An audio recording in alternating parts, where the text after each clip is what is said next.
penyegaran kita masih pada anggaran rumah tangga Muhammadiyah yang sudah kita segarkan, pasal 1, pasal 2, kemudian pasal 3. Kita selanjutnya masuk pada pasal 4 tentang keanggotaan Muhammadiyah. Pasal 4 itu tentang keanggotaan Muhammadiyah. Penjelasan dari anggaran dasar rumah tangga. Di ayat yang pertama, anggota Muhammadiyah itu adalah anggota biasa, harus memenuhi beberapa persyaratan. Yang pertama adalah warga negara Indonesia yang beragama Islam.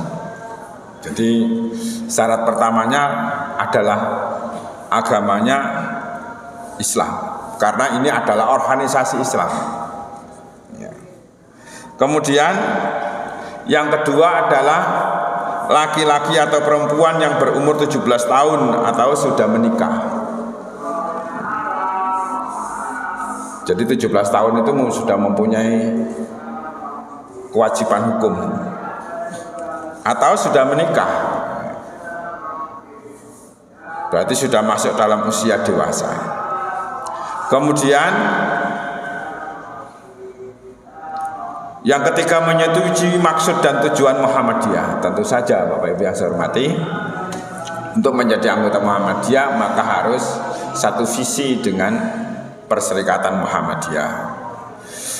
Kemudian yang keempat, bersedia mendukung dan melaksanakan usaha-usaha Muhammadiyah. Apa usaha-usaha Muhammadiyah sudah kita jelaskan pada kesempatan yang lalu. Dan mendaftarkan diri dan membayar uang pangkal. Ya, sebagai satu keterikatan berserikat, maka ya ada sebuah ikatan uang pangkal walaupun tidak banyak. Kemudian pada ayat yang kedua, anggota luar biasa ialah seorang yang bukan warga negara Indonesia, beragama Islam, setuju dengan maksud dan tujuan Muhammadiyah, serta bersedia mendukung amal usahanya. Misalnya bukan orang Indonesia, orang di luaran Indonesia. Ya. Makanya tatkala di sana berdiri sebuah cabang, ya cabang istimewa. Ya. Kemudian di ayat yang ketiga adalah anggota kehormatan, ialah seorang yang beragama Islam, berjasa terhadap Muhammadiyah, dan atau karena kewibawaan dan keahliannya diperlukan atau bersedia membantu Muhammadiyah. Misalnya ada simpatisan, orang-orang penguasa di daerah yang seringkali memberikan fasilitas Muhammadiyah, mendukung, ya, tidak menghalang-halangi, dan bahkan memberikan support yang luar biasa. Ya. Itu menjadi anggota kehormatan. Ya. Bisa saja anggota kehormatan itu memang orang-orang di luar yang tidak mendaftarkan diri pada Muhammadiyah secara tertulis. Para jamaah rahimakumullah, di ayat yang keempat, tata cara menjadi anggota diatur sebagai berikut. Yang pertama, anggota biasa mengajukan permintaan secara tertulis pada pimpinan pusat dengan mengisi formulir disertai kelengkapan syarat-syaratnya melalui pimpinan ranting atau pimpinan amal usaha di tempat yang belum ada ranting, kemudian diteruskan kepada pimpinan cabang. Jadi Bapak Ibu yang saya hormati, misalnya ada cabang yang nggak punya ranting, tapi punya amal usaha. Ya dari amal usaha itulah mengajukan ke cabang, kemudian dari cabang diteruskan. Ya. Dan perlu kita ketahui bersama Bapak Ibu yang saya hormati, untuk menerbitkan sebagai tanda anggota Muhammadiyah, kalau dulu langsung di pimpinan pusat, sekarang sudah sampai pada pimpinan di wilayah juga bisa menerbitkan. Ini supaya diketahui bersama-sama. semakin kesini semakin mudah ya untuk memangkas birokrasi itu. Kemudian yang kedua, pimpinan cabang meneruskan permintaan tersebut kepada pimpinan pusat dengan disertai pertimbangan. Kemudian yang ketiga, pimpinan cabang dapat memberi tanda anggota sementara kepada calon anggota sebelum yang bersangkutan menerima kartu tanda anggota dari pimpinan pusat Muhammadiyah. Bentuk tanda anggota sementara ditetapkan oleh pimpinan pusat. Bagaimana formatnya itu ditentukan oleh pimpinan pusat. Jadi sebelum terbit KTA-nya, ya, kartu anggota, tanda anggota, maka diterbitkanlah surat keterangan sementara. Kemudian yang keempat, pimpinan pusat memberi kartu tanda anggota Muhammadiyah kepada calon anggota biasa yang telah disetujui melalui pimpinan cabang yang bersangkutan. Bapak Ibu yang saya hormati, berkaitan dengan KTA ini, jumlah yang memilih KTA ini tidak terlalu banyak dibandingkan dengan simpatisan. Coba kalau Bapak Ibu Persani, ya, di Kepanjen ini yang punya kartu anggota Muhammadiyah hanya beberapa aja. Tapi simpatisannya banyak sekali, dan itu bisa menjadi ukuran tatkala kita menyelenggarakan kegiatan. Ya, kegiatan misalnya sholat id di Kanjuruhan itu luar biasa. Tapi kalau dicermati secara administratif keanggotaannya itu ya hanya beberapa aja. Oleh karena itu yang demikian ini perlu kita sosialisasikan supaya kita secara kuantitatif dan administratif itu jelas gitu ya. Kemudian pada yang berikutnya, anggota luar biasa dan anggota kehormatan. Tata cara menjadi anggota luar biasa dan anggota kehormatan diatur oleh pimpinan pusat. Pimpinan pusat dapat melimpahkan wewenang penerimaan permintaan menjadi anggota biasa dan memberikan kartu tanda anggota Muhammadiyah kepada pimpinan wilayah. Pelimpahan wewenang ini dan ketentuan pelaksananya diatur oleh keputusan pimpinan pusat. Bapak Ibu yang saya hormati, kemudian di ayat 6 adalah bagaimana hak anggota. Yang pertama adalah anggota biasa. Yang pertama menyatakan pendapat di dalam maupun di luar permusyawaratan. Jadi tatkala kita ada permusyawaratan, ya diberi hak untuk menyatakan pendapat. Di luar permusyawaratan juga diberi hak untuk menyampaikan atau menyatakan pendapat.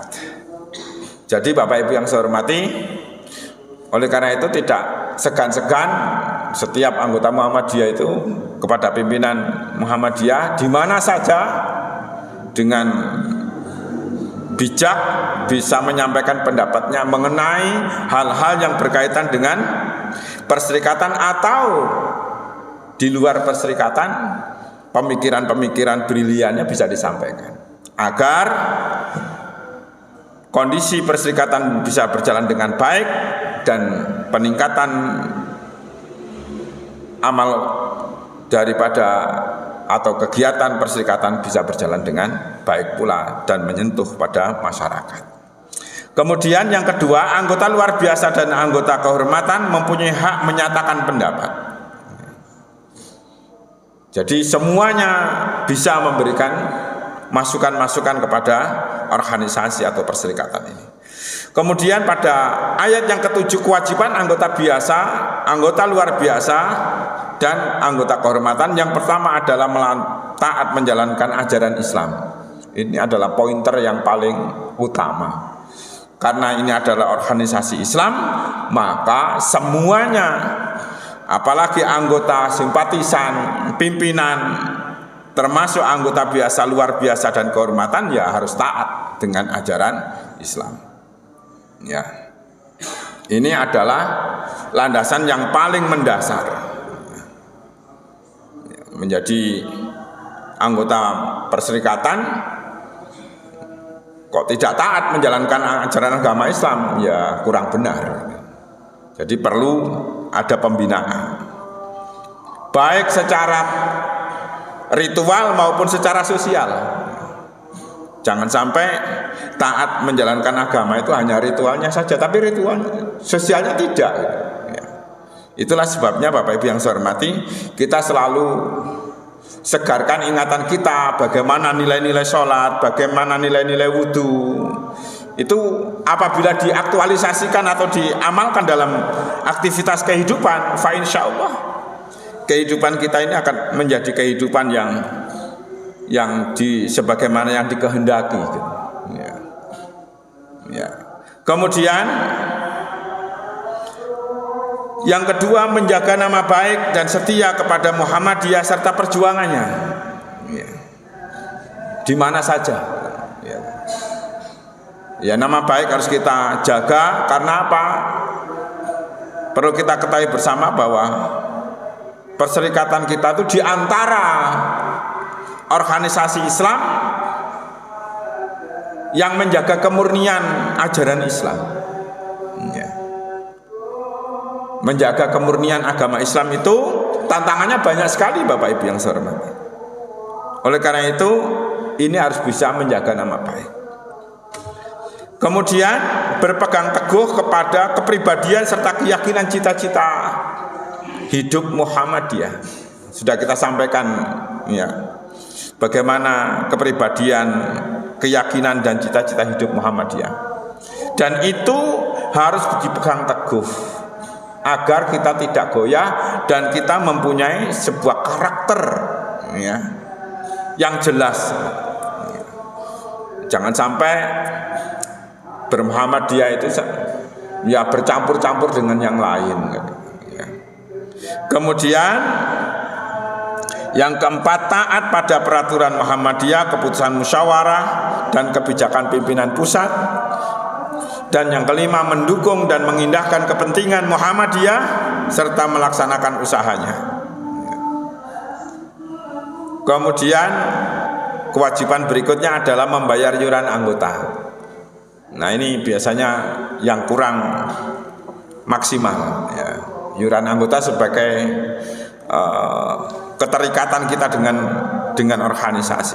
Kemudian membayar infak.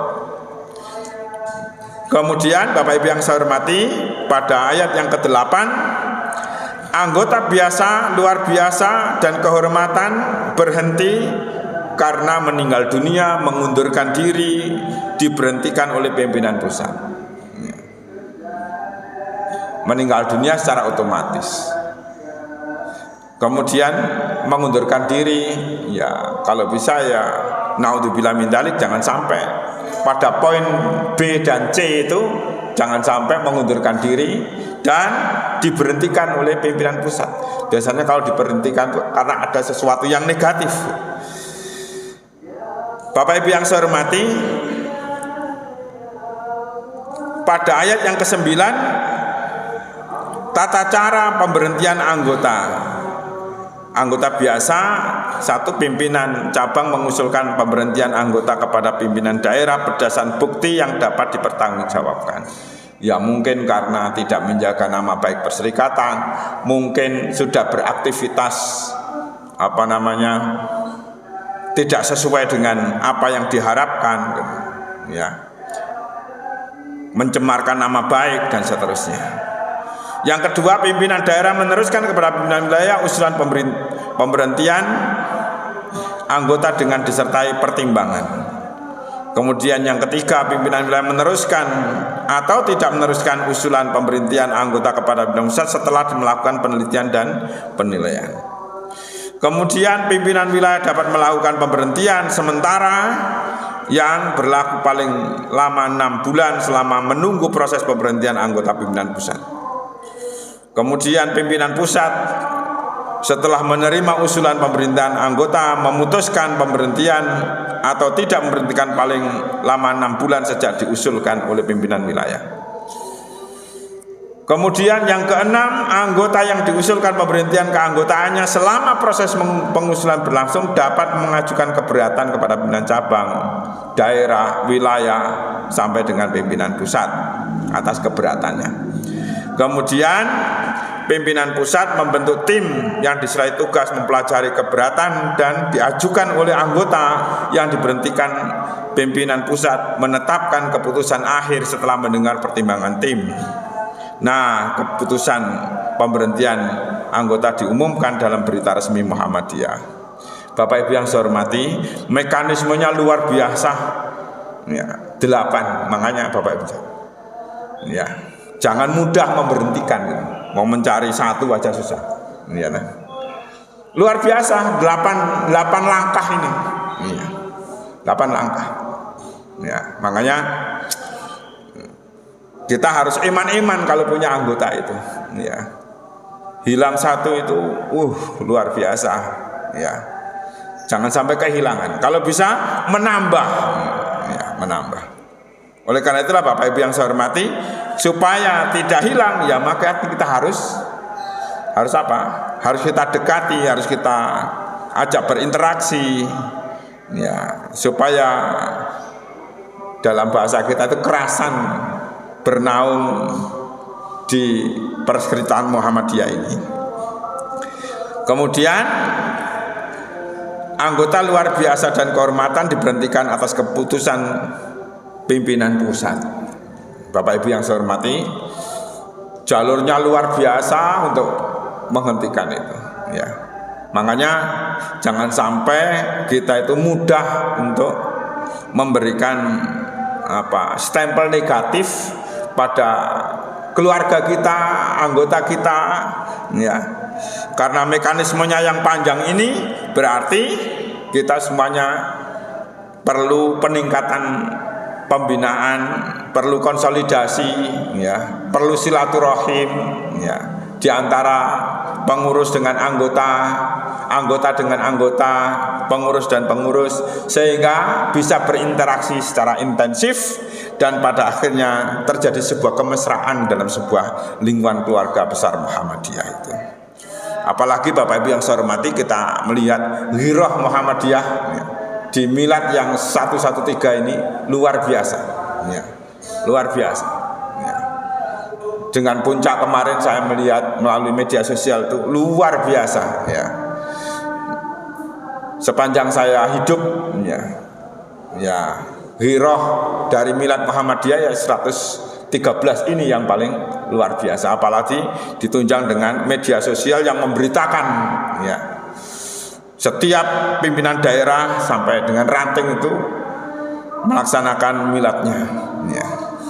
Bapak Ibu yang saya hormati, hal yang positif ini mari kita terus kita tingkatkan ghirah kita di Perserikatan Muhammadiyah ini, agar apa yang dicita-citakan oleh para pendahulu kita dalam rangka memurnikan ajaran agama Allah ini bisa terlaksana dengan baik, sedikit demi sedikit, dengan penuh kesabaran dan keikhlasan. Semoga Allah senantiasa selalu meridhoi kita semuanya, dan pada akhirnya kita memperoleh kebahagiaan kehidupan, baik kehidupan di dunia maupun kehidupan di akhirat. Semoga cita-cita kita dikabulkan oleh Allah Subhanahu wa taala. Amin ya rabbal alamin. Kurang lebihnya mohon maaf. Assalamualaikum warahmatullahi wabarakatuh.